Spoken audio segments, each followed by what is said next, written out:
안녕하세요. 엑소그룹 권정혁입니다. 긱뉴스 16번째 팟캐스트입니다. 긱뉴스는 소프트웨어 개발, IT, 스타트업 뉴스를 전문으로 하는 웹사이트입니다. 주소는 news.hada.io입니다. 이 팟캐스트는 긱뉴스에 올라오는 뉴스를 조금 더 알기 쉽게 설명하고 있어요. 애플, 구글, 팟빵, 파티, 네이버 오디오 클립에서 들어보실 수 있고요. 유튜브에서는 화면과 함께 감상하실 수 있습니다. 오늘 말씀드리는 뉴스는 긱뉴스 위클리 73호에서 보실 수 있는데요. 긱뉴스 가셔서 상단에 위클리 메뉴를 클릭하시면 제가 매주 월요일 아침에 지난주 긱뉴스에 올라온 뉴스들 중에서 전달드리고 싶은 뉴스들을 이메일 뉴스레터로 발행을 하고 있는데요. 그 긱뉴스 위클리 73호에서 뉴스를 뽑았습니다. 이번 주에 전달해드릴 뉴스는 총 3가지인데요. 첫 번째, 데이터 디스커버리 플랫폼 DDP의 모든 것. 두 번째, 스타트업과 인디 개발자가 레딧을 활용하는 법. 세 번째, 애플 실리콘 M1 칩이 빠른 이유.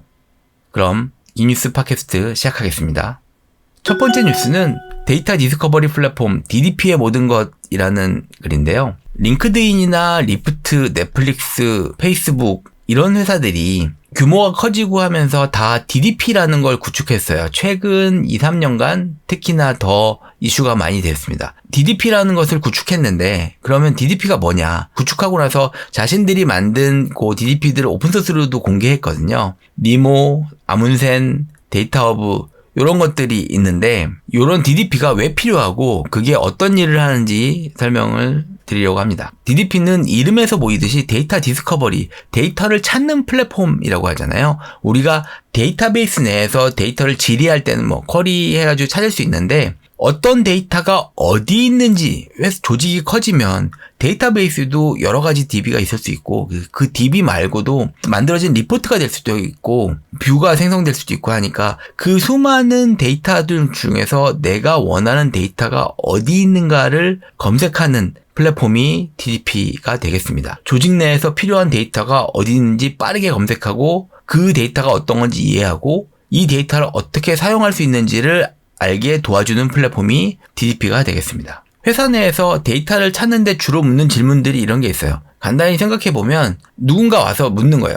대표가 됐거나 높은 분이 오셔서 우리 서비스에 지난달 사용자들의 평균 매출은 얼마인가요? 그 사용자 중에서 VIP들의 평균 매출은 얼마인가요? 이런 질문을 누군가 던졌을 때 그 데이터를 어디서 볼 수 있냐는 거죠. 데이터 어널리스트들한테 물어보면 준다는 거 그런 거 말고요. 누군가 그 데이터를 찾고 이게 어떤 테이블에 저장되어 있는지를 알아야지 그거 가지고 다른 일들을 할 수 있게 되잖아요. 데이터를 찾기 위해서 VIP들의 지난달 평균 매출 그러면 VIP로 검색해야 되나? ARP로 검색해야 되나? ARPU, Average Revenue per User 사용자당 평균 매출로 검색해야 되나? 어떤 단어로 검색해야 될지 모르잖아요. 아니면 지난달에 우리가 이런 이벤트를 했는데 그 이벤트의 클릭률은 얼마가 나왔나요? 라고 물어보면 그러면 클릭으로 검색해야 되나? 이벤트로 검색해야 되나? 이런 것들을 고민하게 되잖아요. 그런 것들을 검색할 수 있는 엔진이 있어야 될 것 같고 그렇게 해서 테이블을 찾았어요. 테이블을 찾았는데 테이블에 컬럼이 쭉 있는데 이 컬럼은 어떤 의미를 가지고 있는 건지 왜 이런 데이터형으로 되어 있는 건지 어딘가 설명이 있어야 되는데 설명이 안 적혀 있을 수 있죠. 설명을 적어놔야 되는 것들이 있고 다 이런 것들을 메타데이터라고 하는데 또한 그러면 이 테이블은 어떤 서비스에 어떤 프로시저가 관리하고 있는지 그리고 실제로 오너가 누군지 이 테이블은 누군가가 만들고 개인이 될 수도 있고 부서가 될 수도 있고 서비스가 될 수도 있는데 누군가가 만들고 관리하고 있는지에 대한 정보도 메타데이터로 기록되어야 될 것 같아요. 그리고 이 테이블은 어떻게 생성되었고 어떤 데이터로부터 해서 가져왔고 이거는 구글 어널리틱스에서 가져온 데이터가 될 수도 있고 아니면 다른 세그먼트나 그런 거 통해 가지고 이벤트를 수집해 가지고 만들어진 데이터가 될 수도 있고 데이터가 생성된 경로가 있을 텐데 계보라고도 부릅니다만 데이터가 어떻게 흘러와 가지고 이 데이터가 만들어졌는지를 알 수 있어야 되잖아요. 그 데이터도 이 디스커버리 플랫폼에 들어갑니다. 그리고 찾은 데이터에 대해서 그럼 내가 이 데이터 어떻게 사용해야 되나요? 이 테이블은 어떤 테이블과 조인해서 쓰면 좋은가요? 아니면 데이터를 조인해야지 내가 데이터를 제대로 볼 수 있나요? 그리고 이 데이터들은 얼마마다 언제 리프레시가 되나요? 지난달이라고 되는데 이게 지난달 데이터가 매월 말에 되는지 매월 초에 되는지 수작업으로 되는 건지 아니면 자동으로 되는 건지 이런 정보들이 어딘가 기록되어 있어야 되잖아요. 이런 것들에 대한 질문에 대한 답을 해주는 게 DDP가 되겠습니다. 그래서 DDP를 만들면 거기다가 이제 있어야 되는 기능들이 어떤 것들이 있냐면 자, 테이블을 찾는데 똑똑하게 찾아야죠. 아까 말씀드린 대로 원하는 데이터를 찾으려면 컬럼명이나 테이블명으로 검색하는 거죠. 유저, 레비뉴, 클릭, 페이지 뷰 이런 식으로 검색하는데 그게 데이터가 많다고 하면 어떻게 찾아야겠어요? 우리가 제일 하는 대로 검색 엔진을 하나 구축하는 거죠. 엘라스틱 서치에다가 이런 메타데이터를 쭉 다 놓고 검색하면 나올 것 같아요. 근데 데이터가 많아지면 우선순위를 매겨야 되잖아요. 우선순위를 어떻게 매기는 게 좋을까요? 우리가 검색 엔진을 만든다고 하면 뭐 페이지 랭크나 이런 알고리즘이 있다고 치지만 회사 내 데이터에 대한 랭킹은 뭘로 하면 좋냐? 그거에 대해서 리프트나 스포티파이는 이렇게 한대요. 회사의 DB에 쏟아지는 쿼리 로그를 다 기록해놨다가 그 쿼리 로그를 파싱해가지고 어떤 테이블이 더 많이 접근되는가. 많이 쓰이는 테이블이 중요한 테이블일 거잖아요. 그러면 그거를 기록해놨다가 이거를 일라스틱 서치에다가 랭킹 정보로 넣어놓는 겁니다. 그러면 데이터를 검색할 때 이 테이블은 많이 사용됐으니까 랭킹에서 더 높을 거야 라고 해주는 거죠. 페이스북이 만든 DDP 니모는 이걸 더 확장해가지고 자신들의 소셜그래프 검색에 사용하는 유니콘 엔진으로 해가지고 랭킹을 결정한다고 얘기를 해요. 아니면 가장 많이 사용하는 조직이나 팀 내에서 많이 사용하는 데이터를 그냥 추천해가지고 하기도 합니다. 그리고 데이터를 만약에 찾았다고 하면 보기 제일 좋은 거는 기본적으로 컬럼명과 데이터 타입이 있으면 좋지만 그 옆에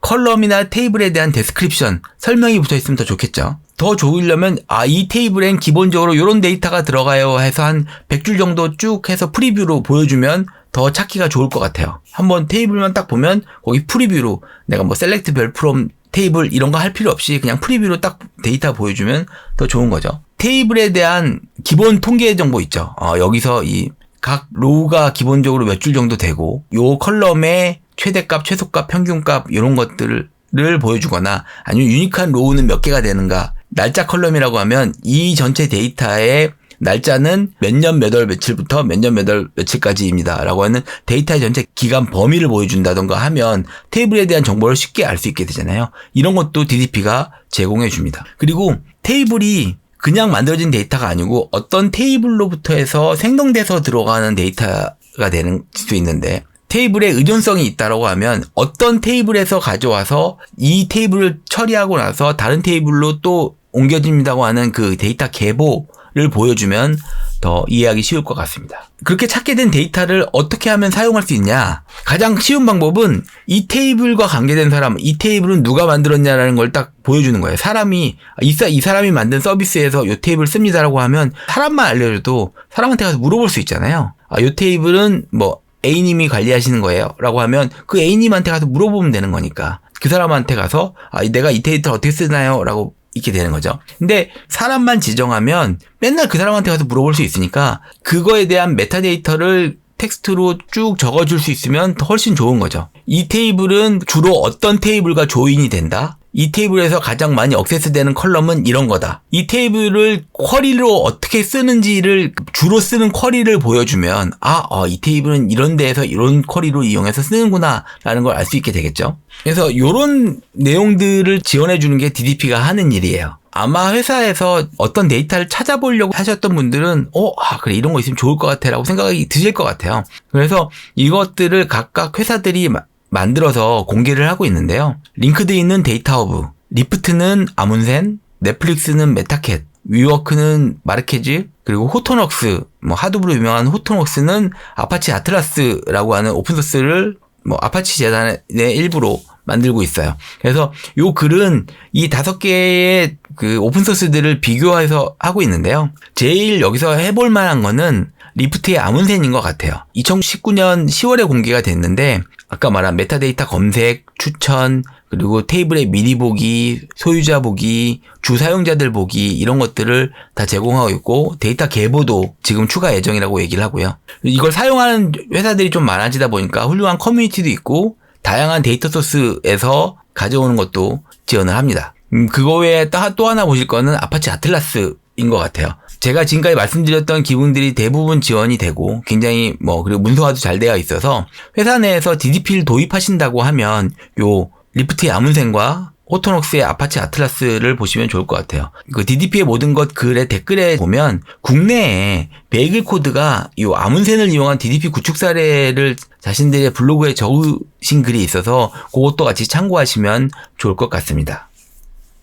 두 번째 뉴스는 스타트업 인디 개발자가 레딧을 활용하는 법이라는 글입니다. 제가 긴 뉴스에서 종종 소개드리는 것들 중에 하나가 해외의 서비스들이, 신규 서비스나 어떤 아이디어들이 처음에 어떻게 사용자를 모집하고 그 사용자들로부터 트래픽을 이끌어내가지고 트랙션을 만들어낸다고 하죠. 관심을 받고 그게 성장하게 되었나라는 글을 자꾸 소개해드리고 있어요. 왜냐하면 국내에서도 비슷한 석세스 케이스를 따라갈 수 있을 거고, 그리고 제가 더 원하는 건 국내의 많은 서비스들이 영어권 좀 더 글로벌로 서비스를 오픈했을 때 그런 도움을 받을 수 있는 사례들을 종종 소개해드리려고 하는데요. 오늘 말씀드린 건 세계에서 가장 큰 커뮤니티 사이트 중 하나인 레딧을 활용하는 법입니다. 레딧은 제가 김뉴스 팟캐스트에서도 몇 번 말씀드렸는데 구조는 국내 DC 인사이드랑 비슷하다고 보시면 돼요. 레딧이라는 큰 제목 아래 서브레딧이라고 하는, 그러니까 DC 인사이드의 게시판인데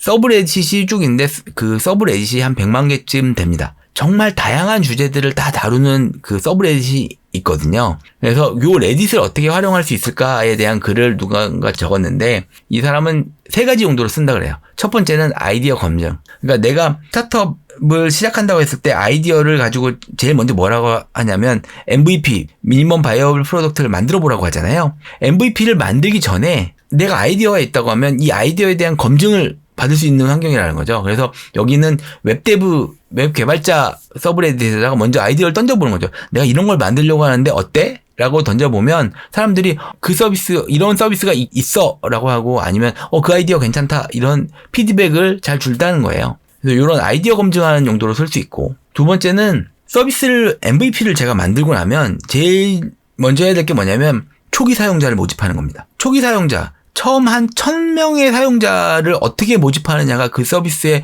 성패를 좌우한다고 얘기되는데, 그 1000명을 어디서 모집할 거냐는 거죠. 이 사람이 얘기하는 건 초기 사용자 모집은 아주 사람이 많은 곳보다는 내가 만든 서비스에 알맞는 서브레딧을 찾아가지고 거기다가 올리면 더 피드백 받거나 사용자 모집이 쉽다는 겁니다. 그러니까 만약에 내가 노코드 도구를 만들었다라고 하면 스타트업 서브레딧은 사용자가 50만 명쯤 되는데 거기다 던지기보다는 3,700명 있는 노코드 서브레딧에다가 올리면 사용자들이 더 피드백을 잘 준다는 거예요. 그리고 세 번째는, 자, 그럼 MVP도 완성했고 초기 사용자도 이끌었어요. 그러면 그 초기 사용자로부터 더 많은 트래픽을 이끌어내고 트랙션을 만들어내려면 어떻게 해야 되냐? 제품에 대한 콘텐츠를 만드는 겁니다. 내가 어떻게 아이디어를 검증했고 초기 사용자를 어떻게 모집했어, 내가 어떻게 성장시켰는데 내 사용자는 이런 식의 통계를 가지고 있고 그걸 통해서 내가 어느 정도의 트래픽을 내고 어느 정도의 돈을 벌었어 라고 하는 글을 잘 정리해서 그 정리한 글 자체를 사용자가 많은 프로그래밍 서브레딧이나 마케팅 서브레딧 그런 데다가 올려가지고 관심을 이끄는 거죠. 내가 이런 식으로 서비스를 잘 만들었어, 그래서 이렇게 성장시켰어 라는 글들은 누구나 다 관심 있어 하거든요. 그 관심 있어 하는 글을 써가지고 올리면 좋겠다라는 겁니다. 요거와 관련해서 무료 일러스트 공개해서 하루 만에 15만 뷰 받기라는 글이 지난주에 같이 올라왔는데, 요걸 보시면 해외에서 서비스를 새로 런칭했다라고 하면 꼭 거쳐가는 것 중에 하나가 프로덕트 헌트라는 사이트가 있습니다. 프로덕트 헌트는 이런 신규 서비스들을 홍보하기 좋은 곳인데요. 이 한 사람이 자기는 프로덕트 헌트가 아니고 레딧에 올린 게 큰 성공이었다라고 글을 적었는데, 뭐라고 했냐면 레딧에 있는 인터넷 이즈 뷰티풀이라고 하는 서브레딧은 방문자가, 그러니까 멤버가 1,500만 명이 넘는데요. 근데 거기는 그냥 간단하게 링크만 올려도 사람들이 반응해주고 피드백 주고 사람들이 굉장히 우호적이라는 거예요. 이 사람이 보니까 유행어나 그런 버즈워드, 마케팅 문구 이런 거 없이 I made something 이라고 표현한 게 보통 잘 바이럴이 되더라. 그래가지고 적은 거죠. 내가 100개의 하이 퀄리티 일러스트를 만들었는데 완전히 무료야. 그리고 매일 한 개씩 추가할 거야. 이거 그냥 아무데나 사용해도 돼 라고 하는 글을 딱 올렸더니 24,000명이 투표를 했고 코멘트 700개 달리고 14만 뷰가 떴다라고 해서 홍보가 잘 됐다라고 하는 글을 올린 거예요. 아까 말씀드린 거랑 똑같죠. 내가 뭔가를 만들었고 그거를 딱 맞는 서브레딧을 찾아가지고 던졌는데, 이런 것처럼 뭔가를 만들고 링크를 통해서 홍보하려면 이렇게 인터넷 이즈 뷰티풀 같은 서브레딧 사용자가 1,000만 명씩 되는 곳에다 던지면 좋다는 거죠. 그래서 제가 계속 말씀드리지만 우리나라에 해외에서 서비스를 만드셔서 해외에다 나가고 싶을 때 꼭 레딧 같은 서비스를 한번 활용해 보시면 좋겠습니다. 세 번째 뉴스는 애플 CPU의 트릭들이라고 하는 글인데, 애플 M1 칩, 애플 실리콘이 정말 빠르다고 계속 얘기되는데 어떻게 해서 빠른가를 조금 안쪽에서 얘기한 글이에요. 그래서 요걸 조금 설명을 드리려고 합니다. 사람들이 ARM 아키텍처의 속도가 빠르다고 얘기하는데, 그거 말고 M1 칩이 X86 인텔 CPU를 에뮬레이션해서 도는데, 에뮬레이션한 속도도 너무 빨라서 이게 마치 흑마법 같다라는 얘기를 하거든요. 어떻게 하면 이렇게 빠를까라고 해서 그거를 조금 하나씩 정리했는데, 첫 번째는 ARM CPU랑 X86 CPU는 기본적으로 메모리 오더링이 달라서 에뮬레이션 속도가 느리다고 합니다. 메모리 오더링은 좀 이따 설명할게요. 이 오더링이 다르기 때문에 에뮬레이션 하는 속도가 느린데, 애플이 한 해결 방식은 뭐냐면 인텔의 방식도 그냥 넣어버린 거예요. X86 코드를 실행할 때는 인텔에서 사용하는 메모리 오더링으로 돌고, ARM 코드를 실행할 때는 ARM의 메모리 오더링으로 돈다라고 얘기하는 겁니다. 메모리 오더링이 뭐냐? 메모리 오더링에 대해서 조금 설명을 드리면,